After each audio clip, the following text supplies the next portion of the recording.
la muerte de nuestro Señor y Salvador Jesucristo. Vamos a escuchar el mensaje de hoy.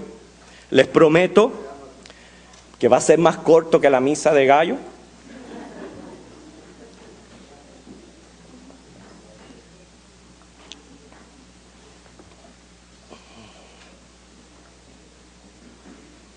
Yo les invito con todo respeto y reverencia que hoy, con toda la fuerza de nuestra alma, de nuestro corazón, nuestra mente, meditemos en la palabra de Dios, porque el Dios que es 3 veces santo y justo, hoy nos tiene un mensaje de gracia y de misericordia. Un mensaje que nos conviene a todos, porque se trata de la eternidad de nuestra alma. Voy a esperar a que todos estén ya acomodados para, en quietud, escuchar la palabra de Dios. Vamos a orar. Estamos aquí en tu casa, Jesús, alabando, glorificándote, exaltándote. Oh, tú eres el Rey de Reyes, el Señor de Señores, el Dios eterno, el Príncipe de paz. Sabemos, Señor, que estás sentado a la diestra del Padre en las alturas, lleno de gloria y de majestad. Y estás aquí también entre nosotros. Envía tu palabra, así como hacías, Señor, cuando subías a los montes y las multitudes con hambre y sed de la palabra se reunían alrededor de ti y tú les hablabas. Háblanos hoy, Espíritu Santo. Lo pedimos en Jesús. Amén. Qué gran paradoja fue la vida de nuestro Señor Jesucristo. Porque siendo el pan de vida, inició su ministerio con hambre. Siendo el agua de vida, terminó su ministerio con sed. Sintió cansancio y sin embargo es nuestro descanso. Pagó tributo como vasallo y es el Rey de Reyes. Fue llamado diablo y echó fuera demonios. Oró y es quien escucha nuestro clamor. Lloró y es quien nos consuela. Fue vendido por 30 piezas de plata y sin embargo es el rescate del mundo. Enmudeció como una oveja y Él es la palabra eterna y creadora. No tuvo lugar donde recostar su cabeza y es el creador y dueño del universo. Durante su arresto todos lo abandonaron, pero tenía huestes angelicales a su disposición. Fue crucificado por los hombres y el propósito de su encarnación fue regalarnos el cielo. Vamos a buscar un texto bíblico que se encuentra en 1 Corintios, capítulo 15, versículos 51 al 58. 1 Corintios, capítulo 15, 51 al 58.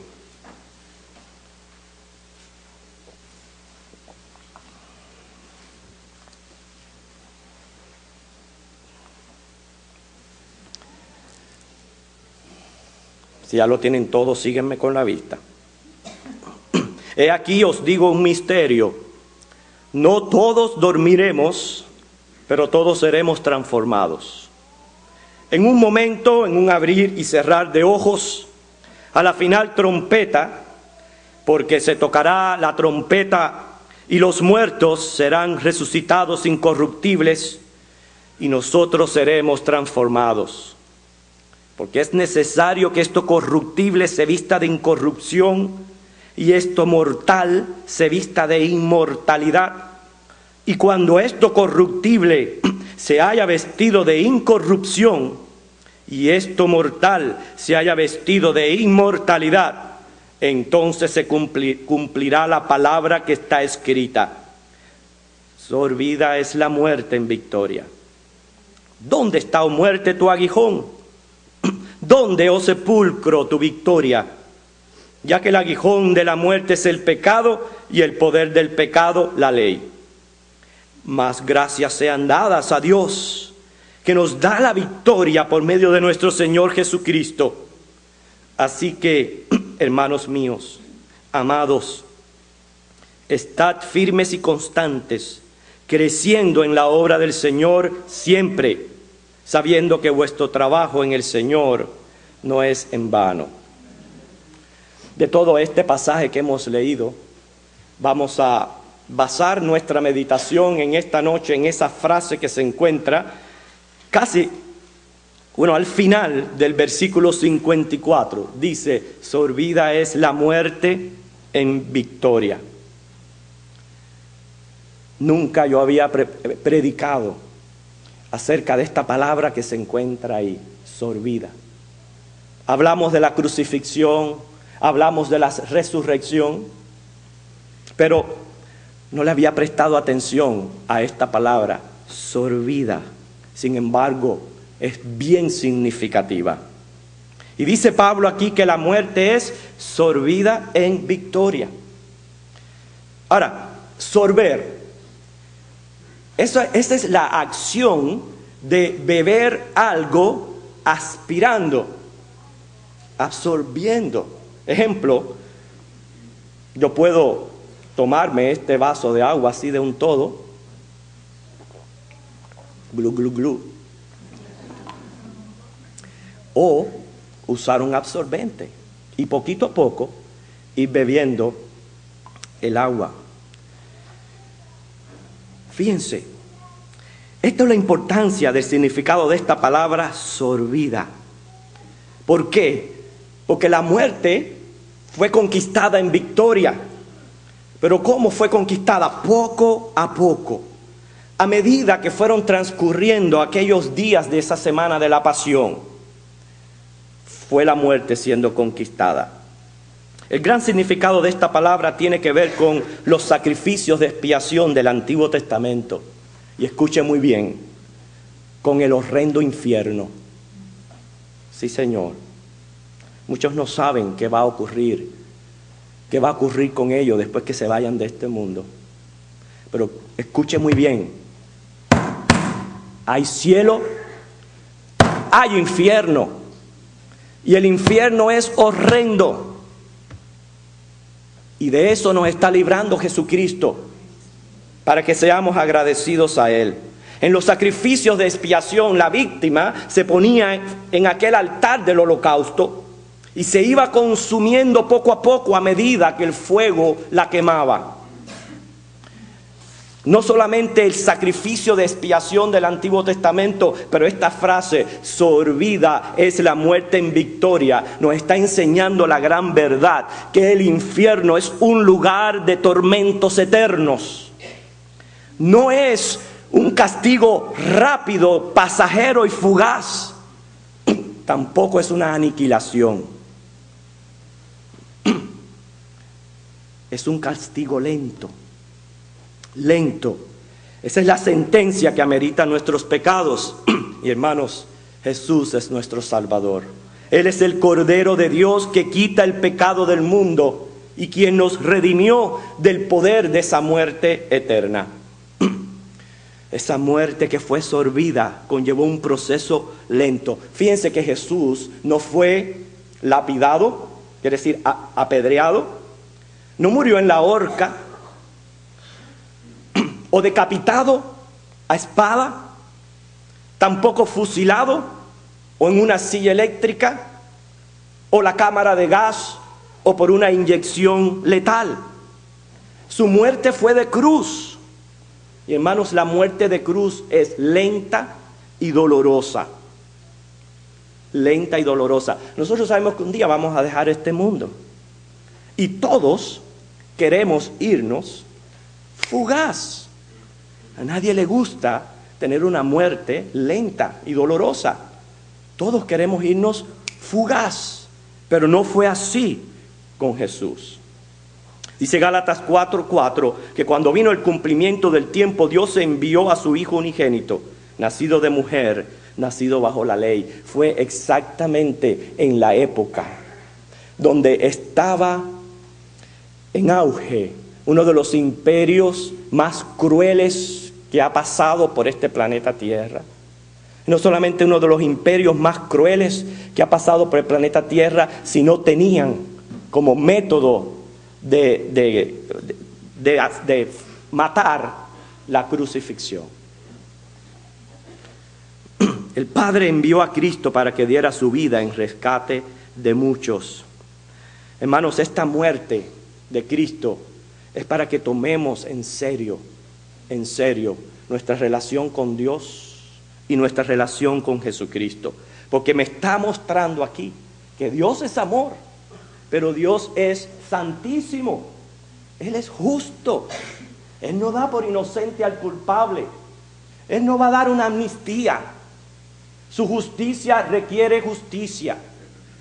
El único que cumplió la justicia fue Cristo y lo cumplió en lugar de nosotros. Por eso es que estamos hablando de algo sumamente importante.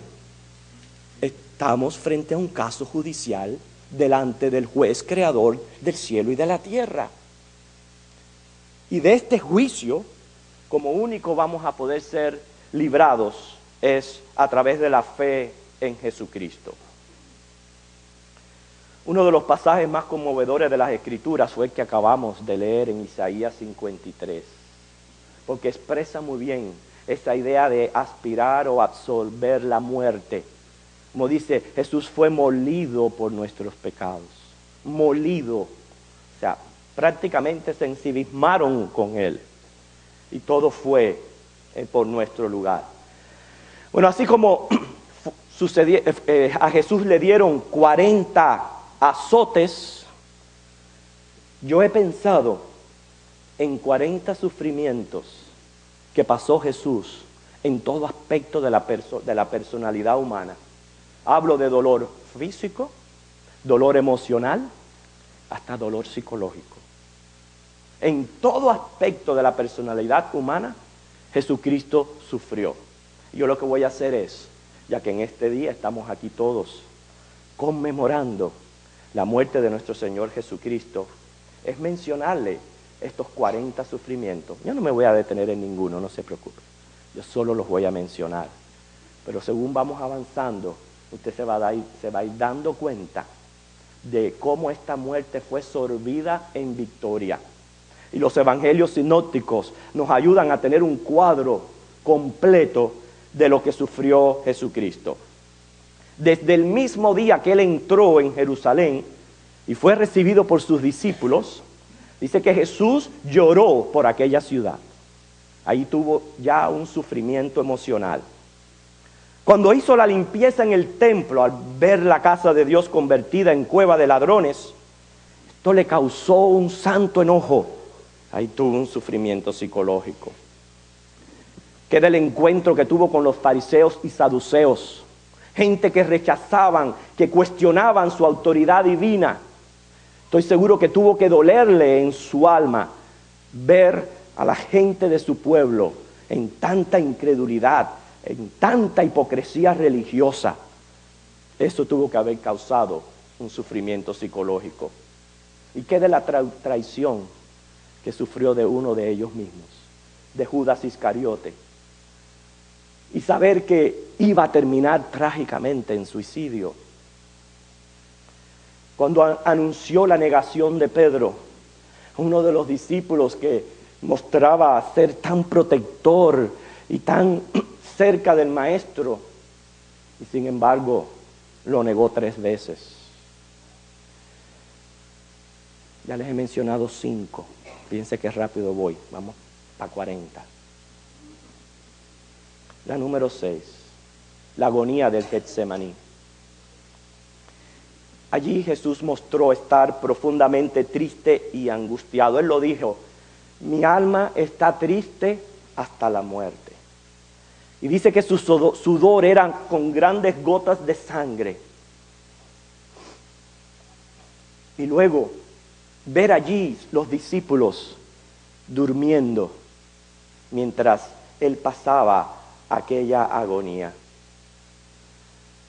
Entonces, con un beso hipócrita, fue entregado a las autoridades.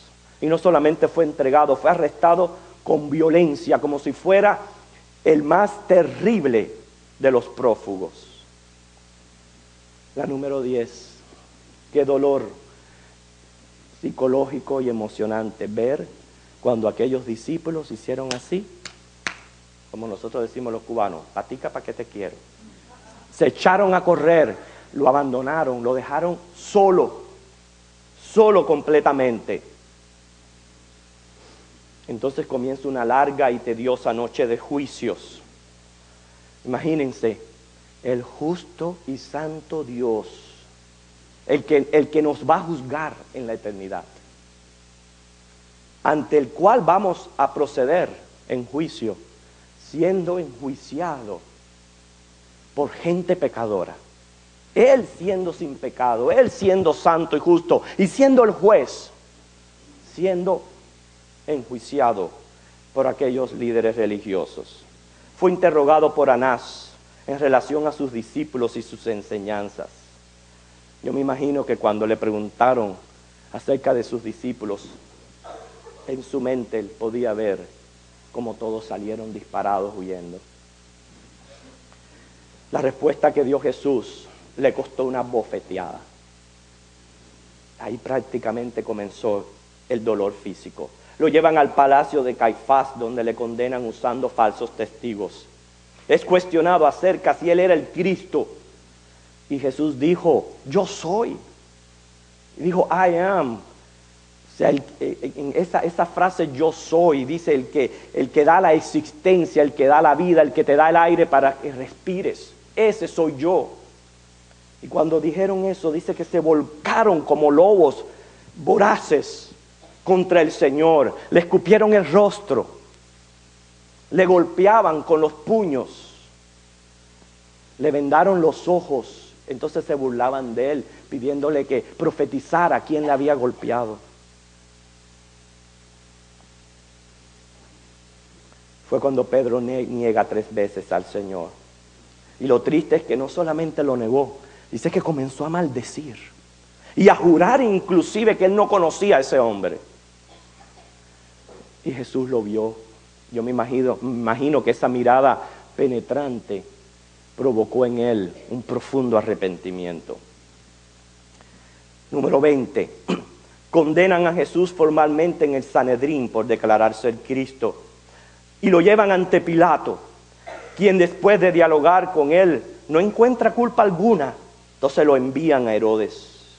Allí ante Herodes es tratado con desprecios, con burla. Lo visten como si fuera un rey. Comienzan a pedirle que realizara milagros, como si él fuera un entretenedor, prácticamente un payaso. Así le trataron en la corte de Herodes. Vuelve ante Pilato, o sea, parecía prácticamente como si fuera una pelota de un lado para el otro, de un lado para el otro. El gobernante aturdido no sabía qué hacer. ¿Se imaginan cuando les dijo que les soltara un preso y el pueblo aquel prefirió a Barrabás, un ladrón, un asesino, antes que a Cristo? Pero el pueblo pedía crucifixión para el Señor. Lo entregaron a los soldados para ser azotado. Prácticamente le desgarraron la piel y le dejaron el rostro irreconocible. Eso se puede leer en Isaías 52:14. Le dejaron el rostro irreconocible. El pueblo seguía pidiendo crucifixión y fue cuando Pilato lo condenó oficialmente a la muerte. Los soldados, burlándose, no solo le azotan terriblemente, pero ahora le colocan una corona de espinas en la sien y le comienzan a ridiculizar. Cogen un palo y le comienzan a dar en la cabeza, ahí donde estaban las espinas. Le comenzaron a golpear sin clemencia. Dice que según Isaías 56, que le arrancaron la barba, le quitaron la ropa, lo escupían y les hacían reverencias diciendo: salve, Rey de los judíos. Como dice la Biblia en Salmo 22, 16 al 18, que se le podían contar los huesos.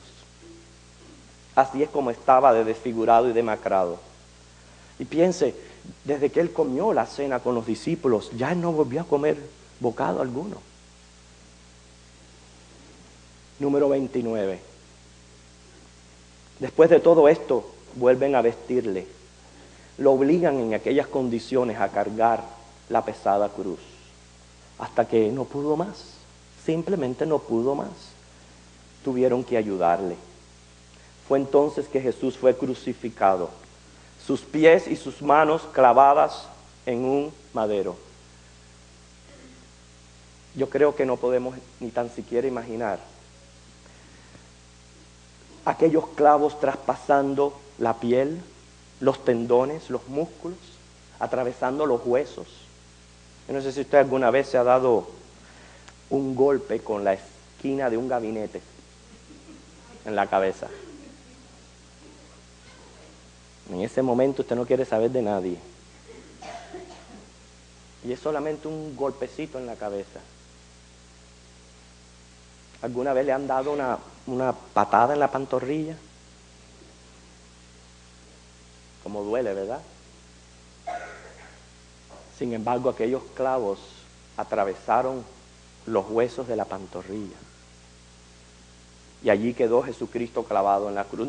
Es que no nos podemos imaginar, hermano. Por eso cuando yo pienso en todo esto y veo como algunas personas responden a Cristo con negligencia, con cierta, no sé, ligereza. Hermano, de verdad se los digo hoy de todo mi corazón. Me dan ganas, mira, de vomitar. Me dan ganas de vomitar. Porque tanto que el Señor hizo para que usted no tenga que sufrir el castigo eterno en el infierno. ¿Y usted se atreve a rechazarlo? ¿A ignorarlo? ¿A pisotear su cruz? Si usted se atreve, bien merecido tiene el infierno. ¿Qué de la posición del crucificado? Recuerdo cuando era niño, los maestros en Cuba, ¿no? Que en Cuba no habían, si hubieran habido, como dice esto, derechos humanos, a lo mejor lo hubieran impedido. Pero allá en Cuba, en la escuela, cuando te portabas mal, te ponían con los brazos abiertos con libros pesados. No sé cuántos de aquí les hicieron ese castigo. A mí nada más. A usted también. Así, había que abrir los brazos, te ponían libros pesados y tenías que aguantarlos. Lo primero que sucedía, hermano, era un calambre por aquella posición que usted no podía moverse.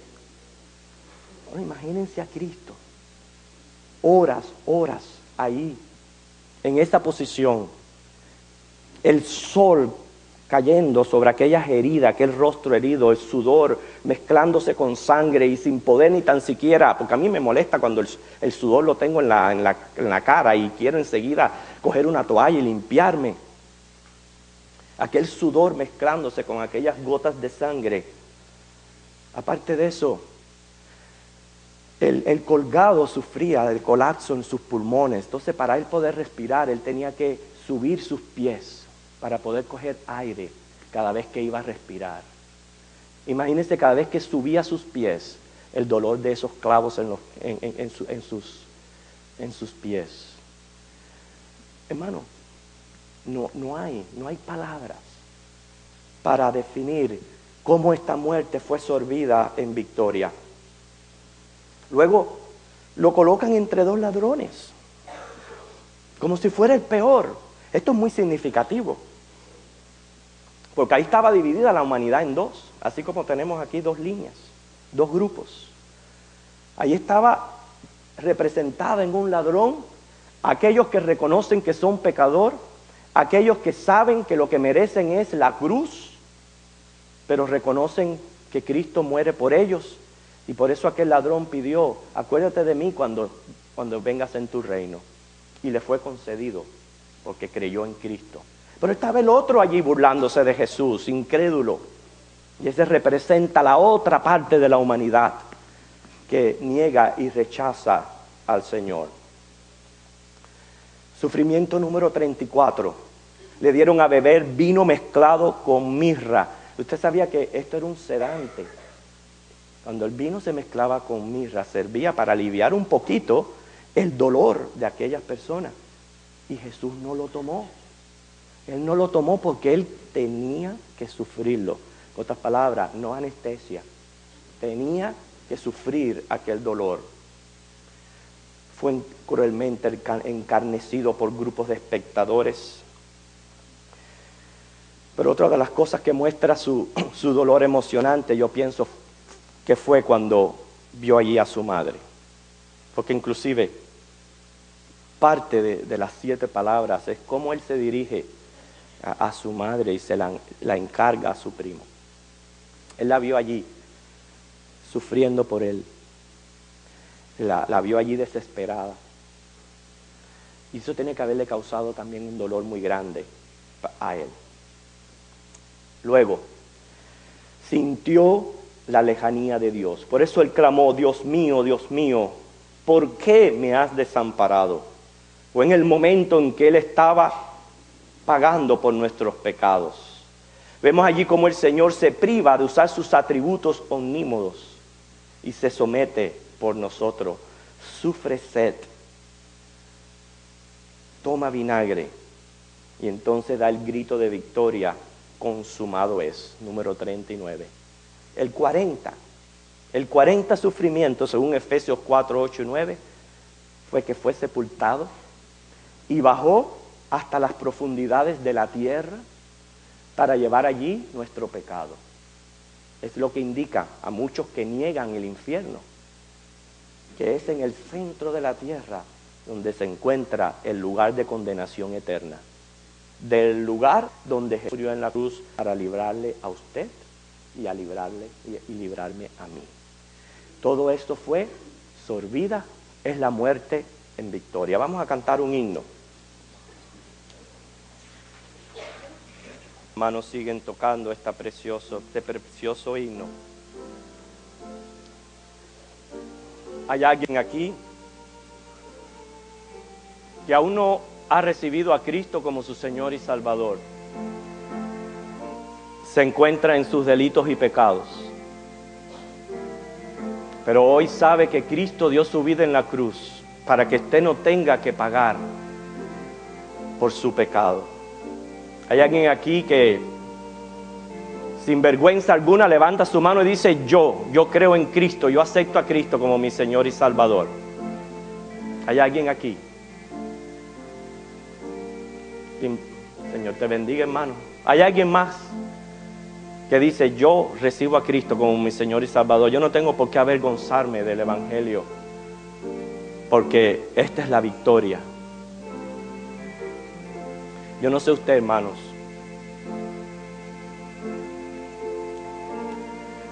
ante Cristo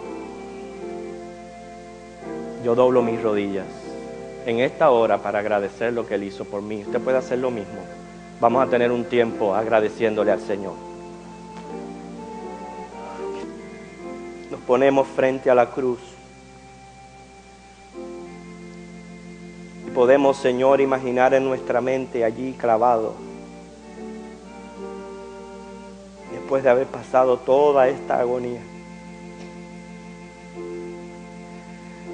Oh Padre,